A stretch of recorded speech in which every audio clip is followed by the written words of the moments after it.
कौन है सूत्र? ये वही सूत्र हैं जो इस्लामाबाद, कराची, लाहौर जो कब्जा करवा रहे थे। ये सूत्र को हम लोग जो है मूत्र समझते हैं, क्योंकि 20 साल से बिहार में सरकार इनकी है, 11 साल से केंद्र में इनकी सरकार है, और ये जितने चुनाव जीत करके ये लोग गए सरकार बनाए, तो यानी सब फर्जी है। यानी असल में सुप्रीम कोर्ट ने जब से मामले को संज्ञान में लिया है और जब से इलेक्शन कमीशन को सलाह दी है, तब से इनके हाथ पैर फूले हुए हैं।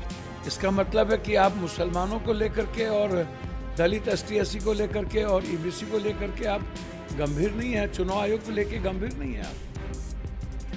अब आप हमको बताइए, चुनाव आयोग धृतराष्ट्र तो हो ही गए हैं, सैकड़ों हो चुके हैं वो। क्योंकि कौन है सूत्र? ये वही सूत्र हैं जो इस्लामाबाद, कराची, लाहौर जो कब्जा करवा रहे थे।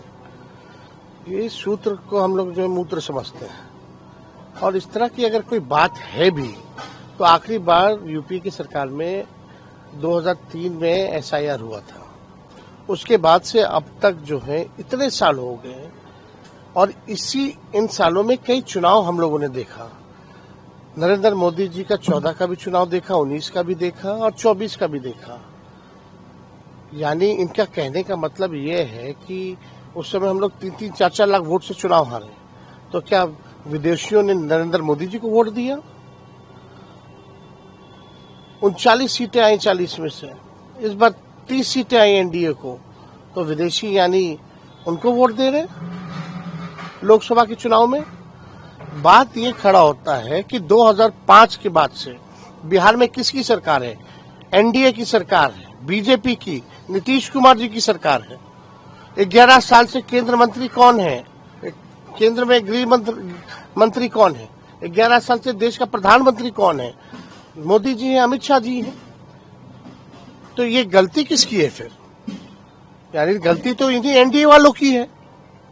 अगर किसी को अगर मिला भी है नागरिकता या वोटर लिस्ट में अगर नाम भी अगर जुड़ा है, तो ये इनकी सरकार रिस्पॉन्सिबल है, नीतीश कुमार और मोदी जी रिस्पॉन्सिबल है, क्योंकि 20 साल से बिहार में सरकार इनकी है, 11 साल से केंद्र में इनकी सरकार है, और ये जितने चुनाव जीत करके ये लोग गए सरकार बनाए, तो यानी सब फर्जी है। यानी ये कहना क्या चाह रहे हैं? नेपाल की जहां तक बात है, आप जानते हैं बिहार का रोटी और बेटी का संबंध रहा है। बिहार पुलिस में, बिहार मिलिट्री पुलिस में गोरखा लोग हैं, नेपाली लोग हैं, आर्मी में नेपाली लोग हैं, भारतीय सेना में नेपाली लोग हैं। वहां जाकर के नेपाल में आप प्रचार करते आइए बहाली हो रहा है, आइए हमारे सेना में जुड़िए। ये देखिए, असल में सुप्रीम कोर्ट ने जब से मामले को संज्ञान में लिया है और जब से इलेक्शन कमीशन को सलाह दी है, तब से इनके हाथ पैर फूले हुए हैं। क्यों नहीं मिस्टर ज्ञानेश कुमार जो है आगे आकर के सारी बातों को रखते हैं? अभी कहेंगे कि फलना, अभी ग्राउंड बनाने की बात की जा रही है, फिर बोलेंगे इनके पास कुछ कहने के लिए है नहीं सुप्रीम कोर्ट में कि फर्जी वोटर्स है, फर्जी वोटर्स है। अगर है भी तो रिस्पॉन्सिबल कौन है? इलेक्शन कमीशन है और NDA की सरकार है। SIR को आपने आई वॉश बताया है सर? एकदम आई वॉश है। एक पॉलिटिकल पार्टी का प्रकोष्ठ बनकर के इलेक्शन कमीशन जो है काम कर रहा है। इसका मतलब है कि आप मुसलमानों को लेकर के और दलित ST/SC को लेकर के और EBC को लेकर के आप गंभीर नहीं है, चुनाव आयोग को लेकर गंभीर नहीं है आप। अब आप हमको बताइए, चुनाव आयोग धृतराष्ट्र तो हो ही गए हैं, सैकड़ों हो चुके हैं वो। ना वो सुप्रीम कोर्ट की सलाह मान रहे हैं, ना वो संविधान को मान रहे हैं। सुप्रीम कोर्ट ने उन्हें सलाह दी, साफ शब्दों में कहा कि तुम किसी भी कीमत पर आप ये तय नहीं कर सकते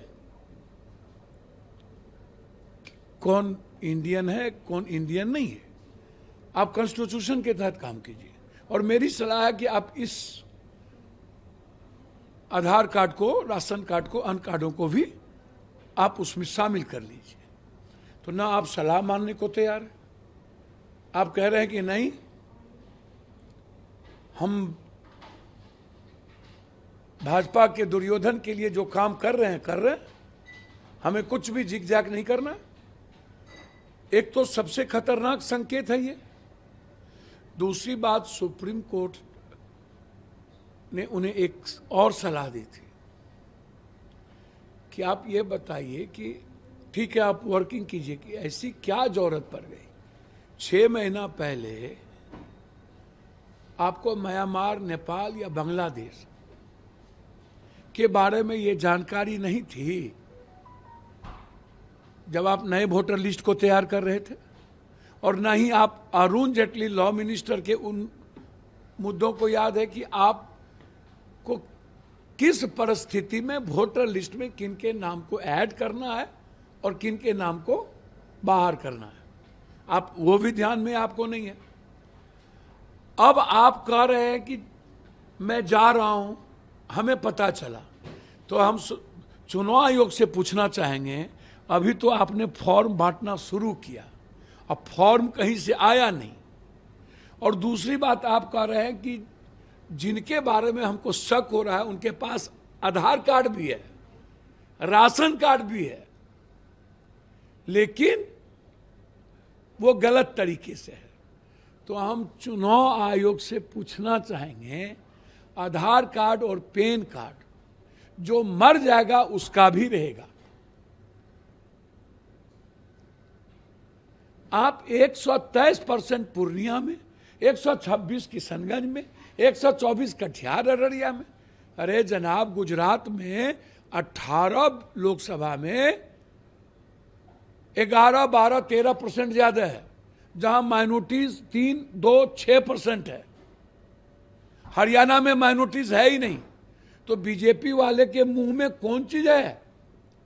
आप हमको बताइए, लगभग जगहों पर भारत में किन किन जगहों पर परसेंटेज 100 से ऊपर है? ये ना तो रोहिंग्या का मुद्दा है ना बांग्लादेशी का। यदि है भी तो नेहरू जी और इंदिरा गांधी जी तो आपको रोके नहीं। आप 11 सालों से वहां हैं और आपकी सरकार बिहार में 16 सालों से है। 4 साल लालू यादव की सरकार थी नीतीश कुमार के साथ, तो 16 सालों में आपको पता नहीं चला, जबकि हर साल वोटर लिस्ट पर काम होता है, हर चुनाव में 1 साल काम होता है, और आप उसी वोटर लिस्ट पर आप 11 साल और 6 साल अटल बिहारी वाजपेयी प्रधानमंत्री बन गए। प्रभातखबर.com, विश्वास वही, रफ्तार नहीं।